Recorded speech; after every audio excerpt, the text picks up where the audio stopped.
Arabantsika rehetra elaela kely tsy nizaka tetỳ amin'ny pejy nefa no ny zava-misy dia izara hevitra kely aminareo ihany amin'ity resaka tsy fandriam-pahalemana be ity. Tamin'ny voalohany ilay izy nataoko tary amin'ny compteko, tena compteko fa rehefa nandinika dia hoe alao zaraiko eto ihany amin'ity mantsy maromaro no mety mahita an'ilay izy. Manoloana ny zava-misy eto amin'ny firenena moa izany dia tsara ihany no mitondra fomba fijery. Ilay fomba fijeretiko eto dia tsy hoe marina ny anahy fa misy teoria izany possible mahatonga an'ilay fakankeriny. Ireo teoria ireo efa fantatritsika rehetra fa hidirantsika lalindalina kely izany ilay zava-misy satria ataoko hoe lasa mifanomitsiany be ny ihany na ny mpitondra na ny vahoaka na ny manodidina. Izay no zaraiko aminareo izany fantatritsika fa misy teoria anankitelo mahatonga an'io ataoko hoe insécurité goavana amintsika eto izao io. Ny voalohany dia ny olona mety hoe te hiverina eo amin'ny fitondrana dia manao déstabilisation farak'izay zokiny. Ny faharoa dia olona eo amin'ny fitondrana te hitazona ny fitondrany dia manao psychose mba tsy hietsehan'ilay vahoaka. Dia ny fahatelo izay inoako kokoa, ataoko hoe inoako kokoa, ilay fahatelo izany hoe misy réseau an'olona nitady tombotsoa tamin'ilay fitondrana ankehitriny dia tsy nahazo an'ilay tombotsoany dia miteraka an'io fanakorontanana io. Fa maninona nefany no ataoko hoe mbola manjavozavo ny fandehan'ilay raharaha amin'izao. Mametra fanontaniantsika hoe aiza ihany ilay olona nanao fa iza no manao an'ilay zavatra fa ahoana ny tsy mihetsika amin'ny fitondram-panjakana. Dia hiteny kely anareo hoe iza fitondram-panjakana io aloha sarotra ny fean'io. Tsy hoe miaro an'ilay fitondrana fa tena sarotra ny fean'io. Satria izao ilay telo teo possible fa tadidio fa tsisy afaka ny hanao an'izay zavatra izay na ilay olona te hiverina eo amin'ny fitondrana, na ilay olona te hifehy eo amin'ny fitondrana, na ilay tsy nahazo tombotsoa raha tsy misy an'ireto zavatra anankitelo resahako anareo reto. Voalohany dia misy réseau délinquant eo amin'ny fiarahamonina antsika. Misy olombelona izany efa fahantrana sy ny fahoriana sy ny rehetrarehetra dia rehefa mahazo vola dia manao herisetra rehetrarehetra tsy ampy heverana. Iny ilay réseau petit délinquant. Iny réseau petit délinquant iny nefa tsy afaka miasa raha tsy misy réseau mafieux matanjaka manam-bola mampiasa anazy ary mampiasa ny machine etatika na ny réseau mpiasam-bahoaka ny publika hiarovana an'ireo délinquant ireo sy hiarovana ny tenany.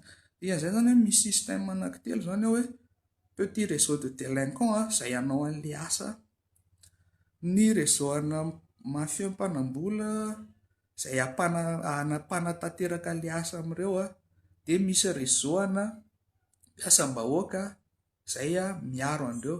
Satria raha tsy misy miaro ohatr'izay ireo délinquant kely ireo mino aho rehefa voasambotsambotra daholo fa misy an'izay ao. Iza no nametraka an'izay dia ahoana no hialana amin'izay. Raha tsy izay mantsy ny zavatra ho ataontsika eto amin'ity firenena ity dia zava-poana niza mpitondra hiakatra eo, niza mpitondra hitondra eo.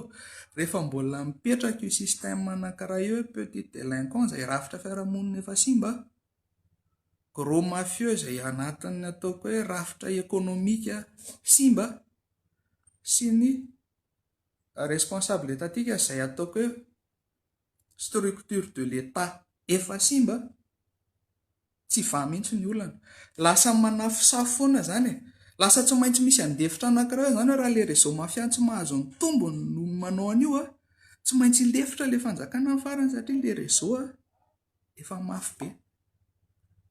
Raha ohatra ka ilay fanjakana manao an'io vao may veritsika satria ilay réseau efa anazy indray izany.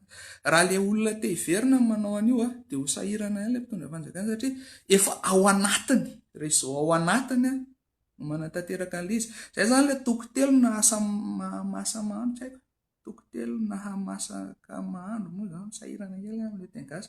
Ilay système misy ny solution tena ahafahana miaro an'io dia ity fanontaniako aminareo hoe inona ny réseau anankiray mafy indrindra eto mitondra firenena dia ny réseau ny assemblée nationale.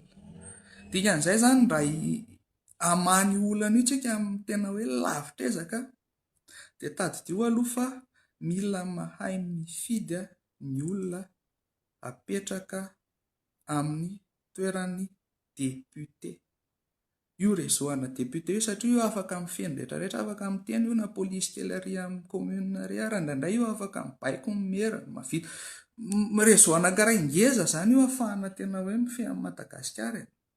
Ny faharoa miankina amin'izay ihany dia miangavanareo magistrat anisan'ny olona responsable amin'ny zavatra misy eto tsika nareo moa zany nareo magistrat tsika samy vahoaka ihany fa nareo magistrat tsy na nareo ny ao amin'ny fitsarana, nareo ny any amin'ny HCC, nareo ny any amin'ny Cour des comptes, miankina ny tena fanovana be dia be ianareo magistrat. Kanefa mbola misy foana le doute na le olana amin'ny concours na magistrat farany io raha zao zany hoe misy ny kolokolo. Kanefa raha vao olona miditra kolokolo no manao magistrat dia efa haintsika ny toyany. Kanefa iza ny afaka mifehy an'izay aloha mba miady hoe loatra izy kolokolo ny fidirana magistrat dia ny réseau ana député ny anisan'ny mafy be afaka mifehy an'izay. Rehefa milamina ny assemblée nationale izay mpanao lalàna sy ny magistrat izay mpitsara, moramora kokoa ny anapahana an'ilay réseau izay ahafahana manao an'ilay karazana déstabilisation ireny.